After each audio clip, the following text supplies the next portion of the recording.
All right, hello everybody. While I had the time, I wanted to do a quick video. I think I would call this the #2 video in my Welcome to FragComm series. We have a Facebook group. It's called Welcome to FragComm, and there's a lot well, not a lot. There's about 100 people in there right now, of all levels of experience with fragrance. But there's a bunch of people that know quite a bit and have quite a bit of experience.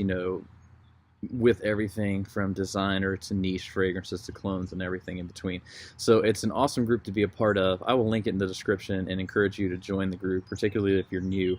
But I like to shoot a series of videos where I talk about topics that will be applicable to people who are just getting into fragrances or even just getting back into fragrances, because for me, I was really into fragrances at one point in my earlier adulthood, somewhere around my 20s, but everything is different now. So when I got back in, just a year or so ago, a lot of stuff had changed. There was a lot more going on that I didn't understand. So the topic of this video, especially if you're newer or you're getting back in, is don't judge your fragrances too quickly. So one thing that I have done, and I did this last year, is that I would go buy something. Hopefully you're buying a decant and you're not, spending a ton of money on a full bottle. But I would buy a decant, I would get it in the mail, I would tear into it, I would spray it on my arm, take a sniff and be like, I don't think I like that. There's something about that that I don't care for. I and I would just judge it, based on the top notes and not even think twice about it, And I've sold fragrances after doing that. Kind of wish that I hadn't sold some of them, not necessarily because they were the greatest fragrances in the world. I kind of wish I had them.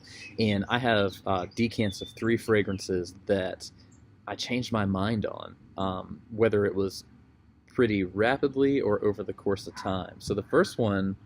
And I have a video about this fragrance that I also recorded very recently, which you may notice because I'm wearing the same shirt.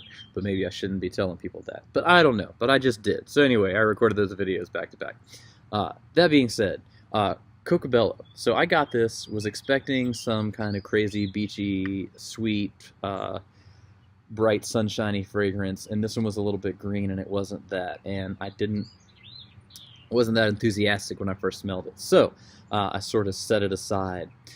Thankfully, just a couple days later, I decided to go ahead and spray it on again. By now, the fragrance had had a chance to adjust to the temperature change that it had gone through.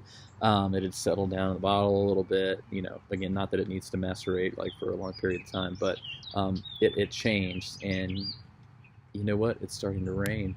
So I think what we're going to do, take this video inside. Actually, you know what? Anyway, no, we're not. We're going to keep going. We're going to finish this up quickly. It's not going to be a long video. So, Cocobello, tried it, didn't like it, tried it again, I liked it. One that took longer was Mancera Cidrat Boisé, and I got this one in a decant. This was a big hype beast. Everybody said it was like a Ventus or whatever. I don't know why they say that. But I sprayed it, and I got this big opening blast of cedar, which obviously is appropriate based on the name. And I did the same thing. I sort of judged it. I said, gosh, I don't like the cedar. So here's another sub tip. Don't worry so much about the opening of fragrance, because a lot of times it doesn't last very long. But Cidrat Boisé, tried it again a year later. You can see that I've used some more of my decant, and I like that enough to buy a bottle too.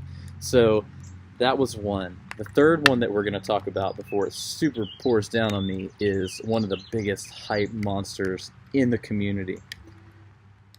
Can't tell maybe from this label, but this is Maison Francis Kurkdjian's Baccarat Rouge 540. That was all I read about on the Facebook group, is how great this was. This is the king. If Ventus is not the king, this is the king. I was like, I gotta try this, man. This sounds amazing. Tried it, cotton candy, like this burnt sugary smell, and I was like, what is going on? I don't get it. And now I do. I don't know why. But what you're going to find is that your tastes change. The more you smell, the more notes that you start to become familiar with, and the more that you understand how fragrances change over the course of a few hours, I think the more your opinion on the fragrances that you wear is going to change. So my main advice to you is, when you're buying these decants, If you don't like it right away, stick it in the drawer. Don't get rid of it, don't sell it, don't trade it. Keep it. Revisit it a few days later, revisit it a few months later, revisit it a year later, just to see. You may never like it. I mean, there's going to be stuff that we don't like, and that's fine. But what you may find out is that you prejudge this fragrance without really giving it a chance, and it may become one of your new favorite fragrances. I have bottles of all of these now. So anyway, that's my tip. Don't judge your fragrances too fast. Join the Welcome to FragComm Facebook group. I'm going to go ahead and shut this video off before it rains anymore on my computer. Talk to you guys soon.